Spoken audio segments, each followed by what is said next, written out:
तो देश के कई राज्यों में कोरोना के नए वेरिएंट डेल्टा और अब डेल्टा प्लस के केस भी रिपोर्ट होना शुरू हो गए हैं। इस वायरस को कोरोना वायरस के अन्य वेरिएंट से ज्यादा खतरनाक बताया जा रहा है। ऐसे में लोग काफी डरे हुए हैं। मध्य प्रदेश में जहां इसने अपने पांव पसारना शुरू कर दिए हैं, तो वहीं छत्तीसगढ़ में इसकी दस्तक से पहले अलर्ट जारी हो गया है।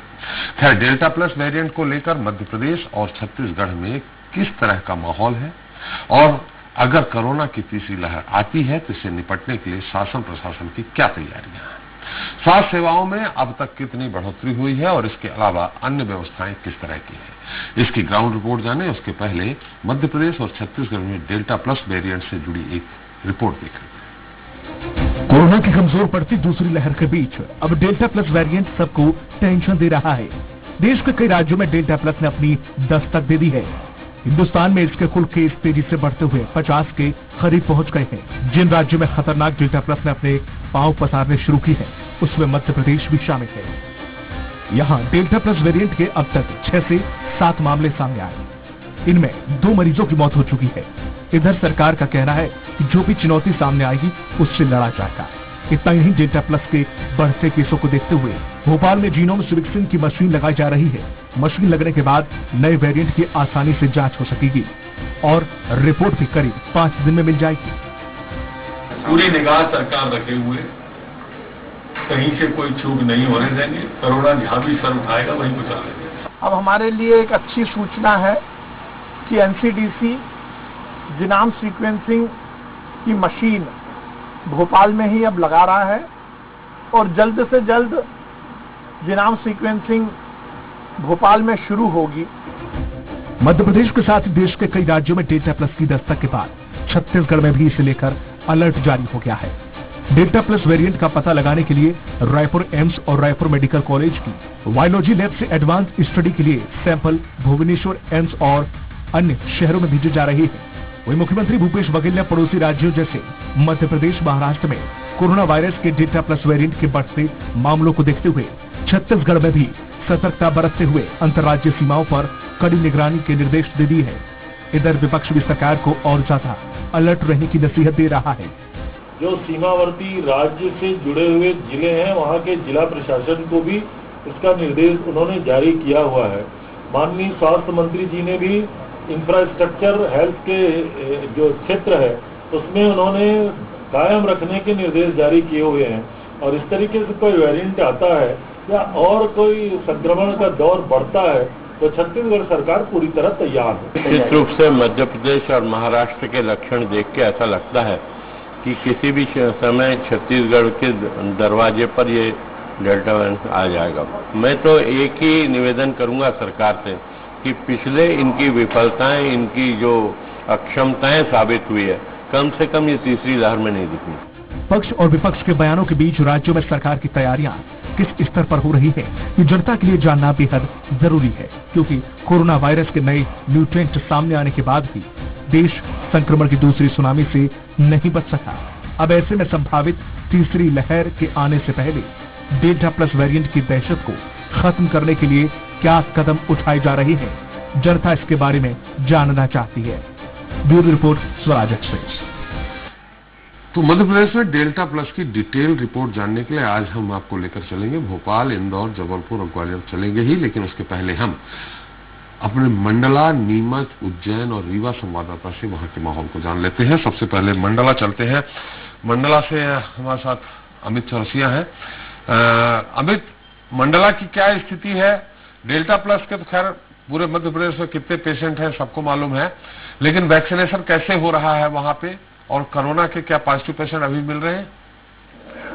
यहाँ पे तो सारी व्यवस्थाएं बहुत बेहतर हैं और कहीं कोई परेशानी है नहीं। और वैक्सीनेशन का तो ये है कि अस्पतालों के अलावा भी ग्रामीण क्षेत्रों में भी इनके द्वारा व्यवस्था बनाई गई है, पंचायत स्तर पर बनाई गई है। तो जो वैक्सीनेशन हो रहा है वो बहुत ही बेहतर तरीके से वैक्सीनेशन हो रहा है। जी, जिससे कहा जाता है कि ग्रामीण क्षेत्रों में, अभी मैं छत्तीसगढ़ के स्वास्थ्य मंत्री जी से भी बात कर रहा था, ग्रामीण क्षेत्रों में वैक्सीनेशन को लेकर इस तरह से भ्रामक जानकारियां दी जाती हैं कि अगर वैक्सीन लगवा लोगे तो नपुंसक हो जाओगे, डेथ हो जाएगी, अलग अलग तरह की कई भ्रांतियां।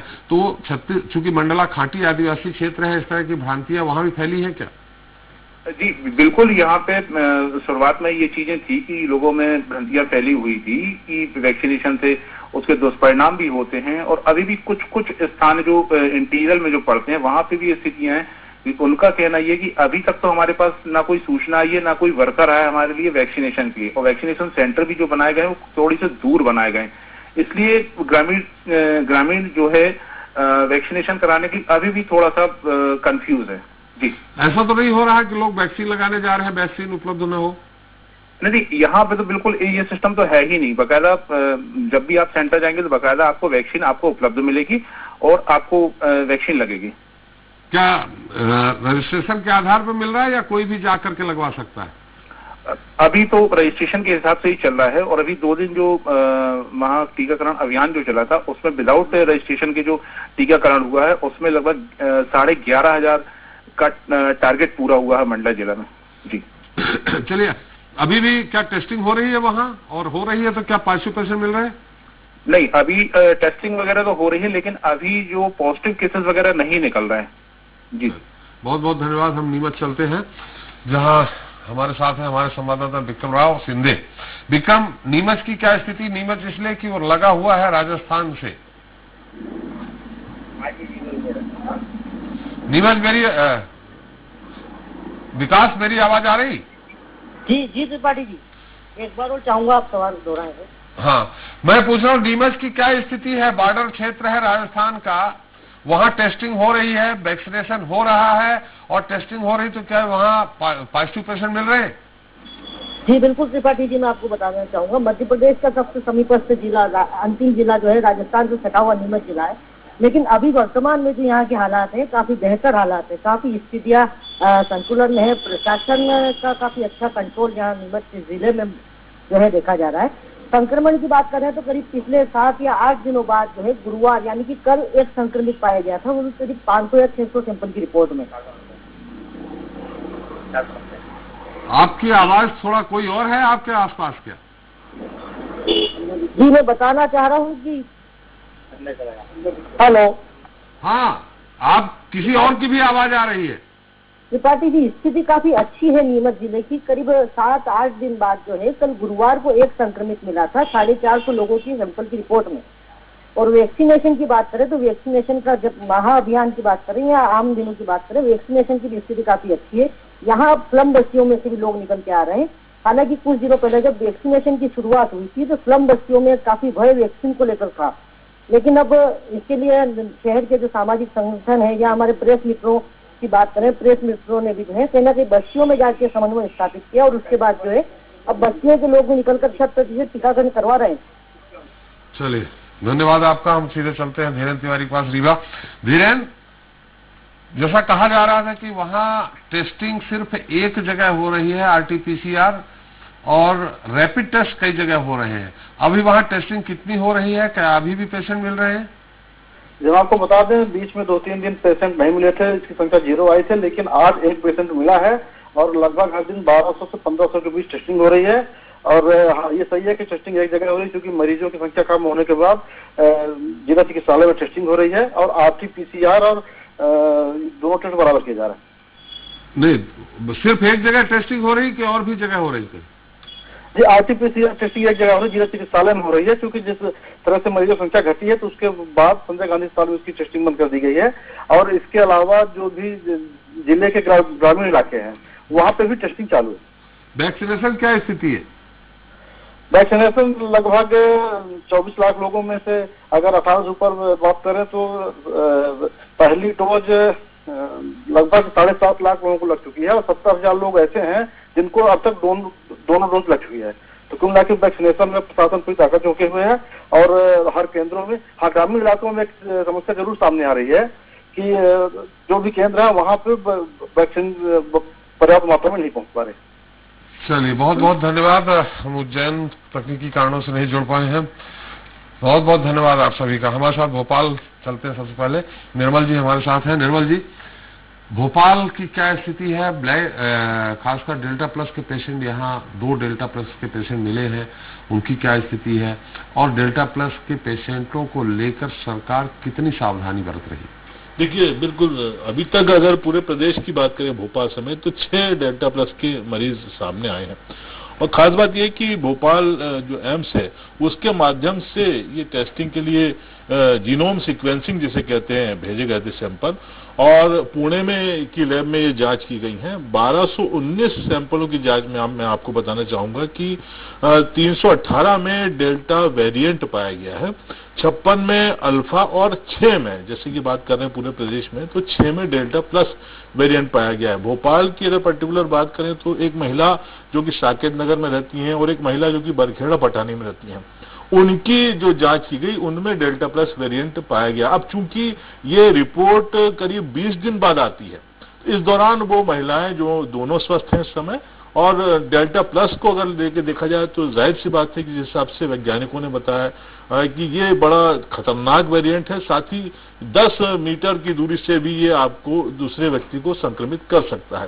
तो अभी फिलहाल ये मामले सामने आए हैं, लेकिन अब जैसे कि तीसरी लहर सामने आ रही है और जिस बात की हम अभी तक चर्चा भी कर रहे थे, उसको लेकर किस तरीके से सरकार, मध्य प्रदेश सरकार को प्रयास किए जाने चाहिए, तो वो अभी फिलहाल पूरी तरह से सामने नहीं आए। लेकिन जो है जगह जो जांच की चीजें हैं या वैक्सीनेशन की चीजें हैं, इसमें भी मैं आपको बताना चाहूंगा कि अभी भी जैसे कि आप सीधे साहब से चर्चा कर रहे थे, उस दौरान भी ये बात सामने आई थी। एक चीज की तरफ आपका ध्यान आकर्षित कराना चाहूंगा। आईसीएमआर की एक रिपोर्ट में 361 लोगों की जांच की गई, जिसमें जिनको 2 टीके लग चुके थे, और उसमें से 76% संक्रमित निकले। तो ये भी एक बड़ी डराने वाली बात कही जा सकती है। ये बात जरूर है, जो कि दावे भी किए जा रहे हैं कि जिनको 2 टीके लग गए हैं उनको बहुत हल्के तरीके का जो है असर होगा, और जाहिर सी बात है कि वो होम आइसोलेशन में वो ठीक हो जाएंगे। लेकिन ये कह देना कि 2 टीके लग जाने से पूरी तरह से सुरक्षित हो जाएगा, कहीं ना कहीं फिलहाल इस रिपोर्ट से बेमानी नजर आता है। नहीं, जैसा कि आपने कहा 76 लोग अभी 76% संक्रमित निकले हैं। तो अभी सिंघवी जी ने भी कहा कि उनको कोरोना तो होगा जी, लेकिन उनको खतरा किसी तरह से नहीं होगा। तो क्या इस रिपोर्ट में यही बताया गया 76% संक्रमित निकले हैं, तो उनमें कोई ऐसा भी है जो गंभीर बीमार हो गया हो या उसकी मृत्यु हो गई हो? नहीं, इस तरह का डिटेल उसका उन्होंने फिलहाल उसमें जिक्र नहीं किया है, लेकिन ये जरूर है, ये तो बिल्कुल जाहिर सी बात है कि जिन्होंने दोनों टीके लगा लिए उनको देखने में ये आ रहा है कि असर उसका बहुत कम नजर आ रहा है। इसलिए सिंहदेव साहब भी इस बात का भी दावा कर रहे हैं। वैक्सीन की क्या स्थिति है पूरे भोपाल और उसके आसपास? देखिए, वैक्सीनेशन तो जारी है, और जैसे कि मंगलवार और शुक्रवार को वैक्सीनेशन नहीं किया जाता है, इसके अलावा वैक्सीनेशन जारी है। और खासकर 1 से 3 जुलाई का जो फिर से एक बार महाअभियान छेड़ा जाएगा, उसकी तैयारी में भी कहीं ना कहीं प्रशासन लगा हुआ है। लेकिन जिला चिकित्सालय हो, हमीदिया हॉस्पिटल्स हो, यहाँ पर वैक्सीनेशन जारी है। चलिए, आपके पास फिर आएंगे, एक बार पूरे प्रदेश की स्थिति जानने का प्रयास करेंगे। हम चलते हैं इंदौर, जहां विकास सिंह सोलंकी हमारे साथ इंदौर ब्यूरो चीफ हैं। विकास, इंदौर में क्या स्थिति, क्या अभी भी टेस्टिंग हो रही है? हालांकि कुछ पेशेंट तो अभी मिल रहे हैं, कितनी टेस्टिंग हो रही है? वैक्सीन में पूरे देश में रिकॉर्ड बनाया है इंदौर ने, अब क्या स्थिति है? 3 दिन पहले रिकॉर्ड बनाते हैं, अब कितने लोगों को वैक्सीन लग रही है? कोविशील्ड लग रही है, कोवैक्सीन लग रही, क्या है? निश्चित रूप से सबसे पहले अगर कोरोना के बुलेटिन की बात की जाती है तो 9,447 मरीजों के जो है सैंपलों की जांच की गई थी, जिसके अंदर 7 मरीज जो है पॉजिटिव आए हैं। हालांकि जो कोरोना का जो इफेक्ट है, वो लगातार कोरोना संक्रमित मरीज मिल रहे थे, उसमें काफी कमी इंदौर शहर के अंदर देखने को मिल रही है। लेकिन कहीं ना कहीं जो मौत के आंकड़े हैं वो लगातार इंदौर शहर के अंदर 10 के 10 बने हुए हैं। कल भी 6 जो कोरोना से पॉजिटिव मरीज थी उनकी मौत हो गई थी, और मौत के बाद जो है कोरोना के 1385 जो मरीज है उनकी मौत की जो पुष्टि है स्वास्थ्य विभाग द्वारा किया गया है। वहीं अगर बात की जाए वैक्सीनेशन को लेकर, तो आज इंदौर शहर के अंदर जिस तरह से सेंटर बनाए गए थे वह वैक्सीनेशन नहीं हो पाई थी, आज वैक्सीनेशन को रोक दिया गया था। कल जो है आज दोपहर तक 45,000 डोज और इंदौर को मिले। उसके बाद 1 लाख लोगों को वैक्सीनेशन लगाने की बात जो है जो स्वास्थ्य विभाग के अधिकारी है वह कर रहे। लगातार इंदौर शहर के अंदर देखने में आया है कि वैक्सीनेशन को लेकर काफी जागरूकता अभियान चलाया जा रहा है, चाहे वह इंदौर कलेक्टर मनीष सिंह हो, चाहे कोविड प्रभारी मंत्री तुलसीराम सिलावट हो। इंदौर जिलों के अंदर लगातार जो है वैक्सीनेशन को बढ़ावा देने के लिए काम किया जा रहा है। सबसे खास बात जिस तरह से ग्रामीण क्षेत्र में कोरोना का संक्रमण फैल रहा था, तो कह सकते हैं इंदौर के देपालपुर, महू और जो बेटवा क्षेत्र है, उन क्षेत्रों के अंदर काफी कम संख्या के अंदर जो है संक्रमित मरीज मिल रहे हैं। और अब अगर बात करें तो जो सावेर विधानसभा है, सावेर के जो आसपास के ग्रामीण क्षेत्र है, वहां पर जो है सिर्फ 4 या 5 जो है कोविड से संक्रमित मरीज बचे हुए हैं। हालांकि इंदौर जिले के अंदर भी पूरे इंदौर जिले में कुल कितने मिल रहे हैं, कितनी टेस्टिंग हो रही है और कितने मिल रहे हैं? पूरे इंदौर जिले के अंदर कल का जो बुलेटिन था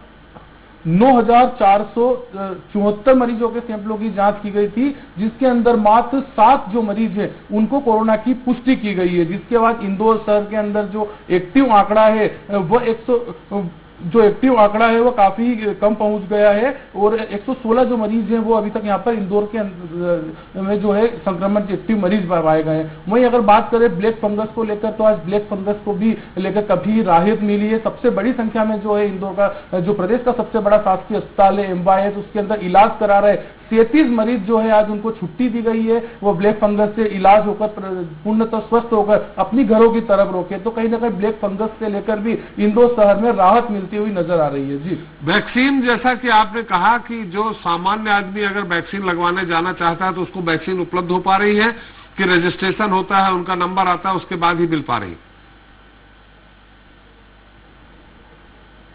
अगर बात की जाए इंदौर जिले की, तो जिस तरह से जो वैक्सीनेशन महाअभियान चल रहा है उसके अंदर जो है रजिस्ट्रेशन पहले करवाने की जो कलेक्टर ने आदेश दिए थे, वो वहां पर ही जो वैक्सीनेशन सेंटर है वहां पर ही जाकर पहले उसका रजिस्ट्रेशन किया जाता है और वहां पर जो उसको वैक्सीनेशन आसानी से उपलब्ध हो पाती है। हालांकि आज जो ड्राइव इन जो वैक्सीन के जो कैंप है वहां पर ही वैक्सीनेशन किया गया था। हालांकि आज देखने में आया था कि जो पहले से जिनका रजिस्ट्रेशन नहीं था वो आज खाली हाथ वैक्सीन सेंटर से लौटते हुए भी नजर आए। हमने उनसे बात भी की थी तो उनको साफ तौर से स्वास्थ्य विभाग के अधिकारी उन्होंने कह दिया था कि आपका रजिस्ट्रेशन नहीं है। कहीं ना कहीं जो आंकड़े जो इंदौर शहर के अंदर लगातार वैक्सीनेशन को जो आंकड़े जो लगातार बढ़ रहे हैं, अगर देखा जाए तो कि जो कोरोना वैक्सीनेशन को लेकर महापर्व का शुरुआत दिन में भी 2 लाख से ज्यादा लोगों को वैक्सीनेशन किया गया था, लेकिन कहीं ना कहीं 3 से 4 दिन तक जो वैक्सीन सेंटर थे वो खाली पड़े हुए थे। वैक्सीन सेंटर को बंद कर दिया गया था।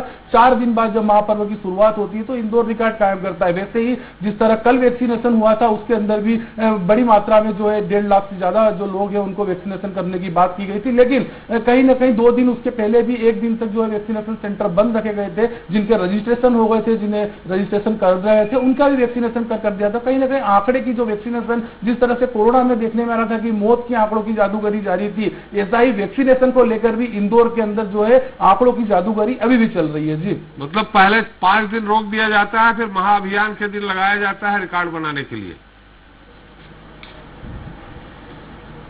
निश्चित रूप से कहीं ना कहीं जिस तरह से अगर 4 दिन वैक्सीन नहीं लगाई जाती है, कई जो चुनिंदा जो सेंटर है उन्हें ही चालू रखा जाता है, वहां पर भी जो वैक्सीन लगाने लोग पहुंचते हैं उन्हें वैक्सीन नहीं मिल पाती है। और 4 दिन बाद महाअभियान के अंदर देखने में आता है कि इंदौर रिकॉर्ड हासिल करता है, 2,44,000 लोगों को वैक्सीनेशन की जाती है। उसके बाद 1 दिन की गैप दी जाती है, उसके बाद फिर वैक्सीनेशन के अंदर 1.5 लाख की बात की जाती है। जैसे कल इंदौर शहर के अंदर वैक्सीनेशन जो सेंटर है वो वापस चालू कर दिए जाएंगे। आज 45,000 डोज और मिले और कल का जो स्वास्थ्य विभाग का टारगेट है वो 1 लाख लोगों को वैक्सीनेशन लगाने की। तो कहीं ना कहीं जिस तरह से रोका जा रहा है, फिर वैक्सीनेशन सेंटर पे महापर्व को लेकर बड़ी मात्रा में लोगों को बुलाया जाता है, वहां पर वैक्सीनेशन कराई जा रही है। तो कहीं ना कहीं कह सकते हैं कि आंकड़ों की जादूगरी इंदौर शहर के अंदर अभी भी जारी है। जी, चलिए विनोद जी, आपके यहाँ क्या हाल है ग्वालियर के? देखिए, ग्वालियर के हाल भी प्रदेश के हालों से अलग नहीं है। यहाँ भी जो स्थिति है वैक्सीनेशन की वो वही है कि जब एक महाअभियान चला था, एकादशी की उस दिन ऐसा माना जा रहा था कि ये अभियान कहीं ना कहीं प्रभावित हो सकता है, लेकिन बड़ी संख्या में यहाँ उपलब्धि मिली। 140% ये अभियान जो सफल रहा था, इसमें 80,000 से लोगों ने डोज लगवाए थे। लेकिन उसके बाद जो उस तारीख से लेकर आज तक कई वैक्सीनेशन सेंटर बंद रहे जहां डोज नहीं थे, और जहां लोग पहुंच रहे थे तो उनको रजिस्ट्रेशन जरूरी था, रजिस्ट्रेशन कराकर पहुंच रहे थे, उनका रजिस्ट्रेशन था, उन्हीं को टीके लगाए जा रहे थे। ये तो रही वैक्सीनेशन सेंटर की बात। अगर हम कोरोना की बात करें तो स्थिति ये है कि लगातार पिछले 15 दिनों से जो आंकड़ा है वो 2, 1 या फिर 0 पर चला जाता है। कल शाम को जो आंकड़ा आया था वो 0 पर आया था। पॉजिटिव की संख्या मैं बात कर रहा हूं। इसके अलावा जो अभी एक्टिव बचे हुए केस हैं वो केवल 8 हैं। पूरे जिले भर में जो एक्टिव केस हैं वो 8 हैं। और साथ ही जो सैंपल लिए जा रहे हैं वो 1500 से लेकर 1700 के बीच में सैंपलिंग हो रही है लोगों की, जिसमें से कल 0 आया था, परसों 2 आए थे, उसके पहले 1 आया था, उसके पहले 0 आया था। तो ये एक बड़ी राहत की बात है कि ग्वालियर चंबल अंचल, एक ग्वालियर जो शहर है वो महानगरों में सबसे पहले कोरोना से मुक्त होता नजर आ रहा है और 0 लगातार वहां आते जा रहे हैं और जो एक्टिव केस हैं वो भी बेहद कम बचे हुए हैं जो सरकारी अस्पतालों में भर्ती हैं। वहीं तीसरी लहर की अगर हम बात करें तो तीसरी लहर को जो देखते हुए तैयारी चल रही है प्रशासनिक स्तर पर या जो राजनीतिक स्तर पर जो तैयारी चल रही है उसका कहीं कोई नजर नहीं आ रहा, कोई परिणाम दिखाई नहीं दे रहा। कल हमने खुद देखा कि जयरोग अस्पताल के कमला राजा अस्पताल में जहां पर छोटे छोटे बच्चों को रखा जाता है वहां की एसी खराब पड़े हुए थे, कांग्रेस के विधायक पहुंचे और उन्होंने उनको ठीक कराया। तो अगर तैयारी कुछ अच्छी चल रही होती तो कम से कम इस तरह की अव्यवस्थाएं नजर नहीं आती। इसके अलावा जो निजी नर्सिंग होम है वहां पर बोला जरूर गया है कि कुछ अलग से बेड लगाए जाएं जहां पर बच्चों के हिसाब से उनके मास्क और उनको जो ऑक्सीजन देते हैं उनके जो ऑक्सीजन मास्क होते हैं वो अलग से होने चाहिए और बहुत सारी चीजों की बात कही गई है, लेकिन अभी तक वो ऐसा पर्याप्त तौर पर दिखाई नहीं दी गई है। हालांकि तैयारी के दावे रोज होते रहते हैं, रोज बैठकें होती रहती हैं, कोविड प्रभारी मंत्री बैठक भी करते रहते हैं और प्रशासन भी दावा करता रहता है कि सब कुछ ठीक है। वही बात करें हम डेल्टा वेरिएंट जो है वो अभी हमारे यहाँ 36 अभी उसमें आए थे, लेकिन वो सभी धीरे धीरे नॉर्मल हो गए हैं और उनकी जो रिपोर्ट है वो नेगेटिव आ गई है। लेकिन डेल्टा प्लस का एक भी प्रकरण अभी तक ग्वालियर में सामने नहीं आया। डेल्टा यूके ये जरूर इसके 9 मरीज मिले हैं यूके डेल्टा के, लेकिन वो भी धीरे धीरे सामान्य हो गए। डेल्टा प्लस ज्यादा खतरनाक और प्रभावशाली माना जाता है, लिहाजा ये बड़ी राहत की बात है कि अभी तक अंचल में डेल्टा जो प्लस के हैं वो अभी तक एक भी वेरिएंट सामने नहीं आया है। और साथ ही जो स्थिति बनी हुई है कि लोगों को जब लगा कि अब धीरे धीरे कोरोना खत्म हो रहा है तो बाजारों में भी लापरवाही देखी जा रही है, जो कि ठीक नहीं है तीसरी लहर के लिए। और इसमें एक चौंकाने वाली बात ये आई है कि ये इसको शायद ना तो प्रशासन ने अपने रजिस्टर में दर्ज किया है, ना ही सरकारों के पास इसकी जानकारी है, और हो सकती है कि हो, लेकिन उसको अभी तक प्रकाशित नहीं किया और ना ही सार्वजनिक किया कि जो चाइल्ड जो हॉस्पिटल हैं, छोटे छोटे जो बच्चों के जो डॉक्टर हैं, उनसे जब हमारी चर्चा हो रही है तो वो लोग कह रहे हैं कि जो थर्ड उसकी वेव है वो आ चुका है, बच्चों में उसके जुकाम खांसी नजर नहीं आ रहे हैं, उसमें बुखार तेज आ रहा है, उनका जो डी डाइमर है वो बढ़ता हुआ उनके पास आता है, 50, 100, 200 तक डी डाइमर बच्चों के बढ़े हुए आ रहे हैं, लेकिन उनका उपचार चल रहा है। जब उनकी RT-PCR जांच कराई जा रही है, उनकी रैपिड जांच कराई जा रही है तो वो नॉर्मल आ रही है, उसमें नेगेटिव उनका आ रहा है। उसके अलावा उनके जो CT स्कैन भी जब कराया जाता है वो भी नॉर्मल आ रहा है। तो डॉक्टर ये मान के चल रहे हैं कि कई बच्चे ऐसे हैं जो पोस्ट कोविड हो चुके हैं, उनके परिवार में या उनके आसपास अगर कोविड हुआ है तो उनका जो चेक किया गया तो उनकी जो एंटीबॉडी टेस्ट किया गया है तो 12, 20, 25 इस तरह की एंटीबॉडी बच्चों की अगर आ रही है तो ये मान के चल रहे हैं डॉक्टर के बहुत सारे बच्चे ऐसे हैं जिनके परिवार में अगर कोई बड़ा कोरोना पॉजिटिव हुआ है, इसके पड़ोस में कोई बड़ा कोरोना पॉजिटिव हुआ है, पड़ोस में कोरोना फैला हुआ है, तो बच्चों को भी होकर वो निकल गया है। तो ये राहत वाली बात है, लेकिन बच्चों में अभी भी डी डाइमर अगर बढ़कर आ रहा है तो इसको ये माना जाता है कि खून जो है वो गाढ़ा होता जा रहा है और उसको जो कोरोना में जिस तरह से उपचार किया जाता है उसी तरह का बच्चों का उपचार चल रहा है। और ये हमने खुद जाकर कई डॉक्टरों के पास देखा, हालांकि उसको दबी जबान कह रहे हैं, खोलकर सामने नहीं आ रहे हैं। CMHO भी इस बात को मान रहे हैं कि हाँ जरूर इस तरह की उनके पास खबरें आ रही हैं, लेकिन उनके पास आंकड़े किसी तरह के नहीं है। तो ये अपने आप में एक चौंकाने वाली बात है। और ये आंकड़े क्यों छुपाए जा रहे हैं, क्यों उन आंकड़ों को सार्वजनिक नहीं किया जा रहा, ये भी एक अपने आप में बड़ी बात है कि उनको सार्वजनिक करना चाहिए कि भाई अगर किसी बच्चे को डी डाइमर बढ़ रहा है, उसका पॉजिटिव नहीं आ रहा है, अगर टेस्ट में नहीं आ रहा है, लेकिन उनके सिम्टम वही है, क्योंकि अभी तक बच्चों को इस तरह से 101, 102, 103 और 104 तक फीवर, 105 तक फीवर बच्चों को जा रहा है। और जब वो फीवर उतरता नहीं है, केवल उसको टैबलेट दे देते हैं, टैबलेट से अगर वो फीवर नहीं उतरता है तो उसका फिर टेस्ट कराए जाते हैं, एंटीबॉडी कराया जाता है और बच्चों की एंटीबॉडी निकल रही है। तो ये कह सकते हैं कि बच्चों को, बहुत सारे बच्चों को कोविड हो चुका है और पोस्ट कोविड उनको फीवर आ रहे हैं, उनको बहुत सारे सिम्टम्स निकल कर आ रहे हैं, जिसको लेकर जो छोटे छोटे बच्चे के माता पिता बेहद परेशान हैं। हालांकि लापरवाही जरूर देखने को मिल रही है, जो लापरवाही होनी नहीं चाहिए, जो बिल्कुल को जी बिल्कुल लापरवाही नहीं होनी चाहिए। अरविंद जी, जिस तरह से विनोद जी ने बताया कि कोरोना डरोना होता जा रहा है, आपके यहाँ क्या स्थिति है? सबसे पहले कोरोना की बात मैं आपको बता देता हूँ।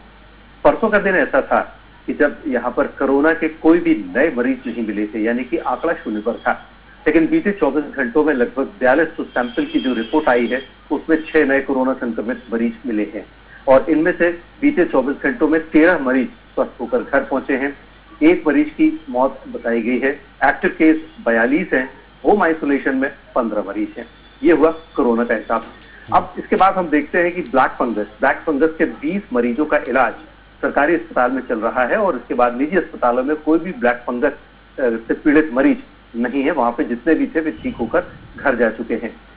यहाँ पर अभी सीएमएचओ से जब हम खबर बनाने के लिए बात कर रहे थे और उनसे जब हमने बात की थी कि डेल्टा वेरिएंट का कोई पेशेंट है क्या हमारे पास या इस तरह की कोई जानकारी उनके पास है, तो उन्होंने बताया था कि अभी तक डेल्टा प्लस वेरिएंट का कोई भी मरीज जबलपुर में घोषित तौर पर नहीं पाया गया है, लेकिन एहतियात के तौर पर उन्होंने 8 जो संक्रमित मरीज इस वक्त इलाजरत हैं यहाँ पर, उन मरीजों के सैंपल दिल्ली भेजे हैं जीनोम सीक्वेंसिंग के लिए, क्योंकि जबलपुर में फैसिलिटी नहीं है, या तो पूना में या दिल्ली में हो रहे हैं जीनोम सीक्वेंसिंग, तो उसके लिए उन्होंने सैंपल दिल्ली भेजे हुए हैं। उसकी जैसे ही रिपोर्ट आएगी तभी पता लग पाएगा कि डेल्टा प्लस वेरिएंट क्या जबलपुर में आया है या नहीं।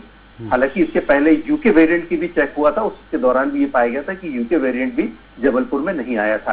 तो इस तरह से यहाँ पर अभी तो कहा जा सकता है कि पूरा माहौल काफी सुरक्षित है और लोग भी काफी डरे और सहमे हुए हैं, क्योंकि डेल्टा प्लस वेरिएंट की जो बातें लगातार सुन रहे हैं उसको देखकर लोग काफी समझदारी से काम कर रहे हैं। सड़कों पर जब निकल रहे हैं तो जाहिर सी बात है कि मास्क पहनकर ही चल रहे हैं। वैक्सीन की बात आपको बता देता हूं, यहाँ पर वैक्सीन उपलब्ध है।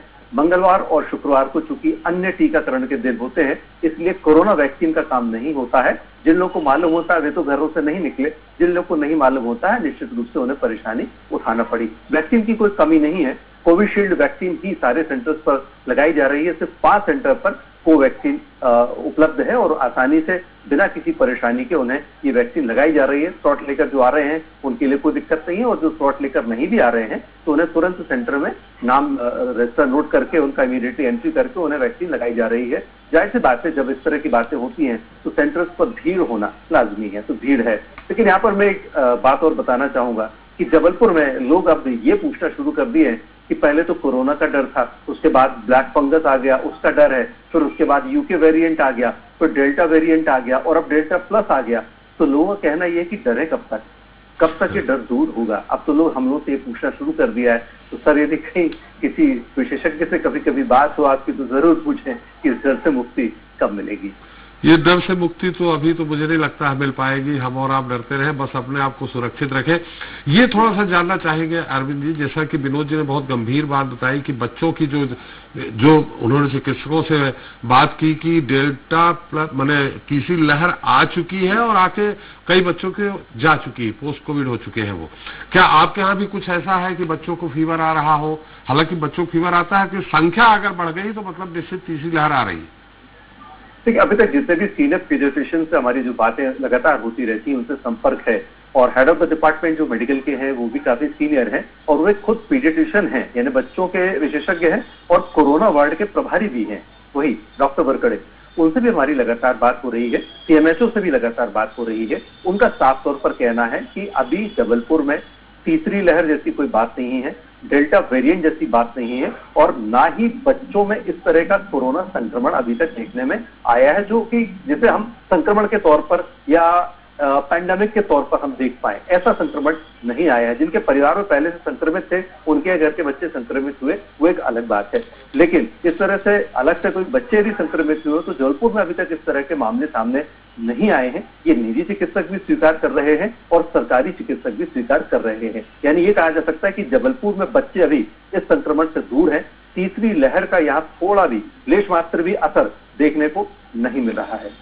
चलिए विनोद जी, आप अरविंद जी, आप विकास, सब आप लोग सुरक्षित रहें, अपने परिवार को सुरक्षित रहें और हमारे दर्शकों को, मिलने वालों को सावधानी बरतने का संदेश दें। निर्मल जी, आपका भी बहुत बहुत धन्यवाद। समय समाप्त हो गया, मुझे प्रदेश की जानकारी लेनी थी लेकिन समय अब नहीं है। बहुत बहुत धन्यवाद सभी लोगों का हमारे साथ चर्चा में जुड़ने के लिए। तो मध्य प्रदेश में कोरोना की दूसरी लहर काबू में आ गई है, लेकिन अब डेल्टा प्लस ने जिस तरह से पांव पसारना शुरू कर दिया है उसे किसी भी चिंता का बढ़ना लाजमी है।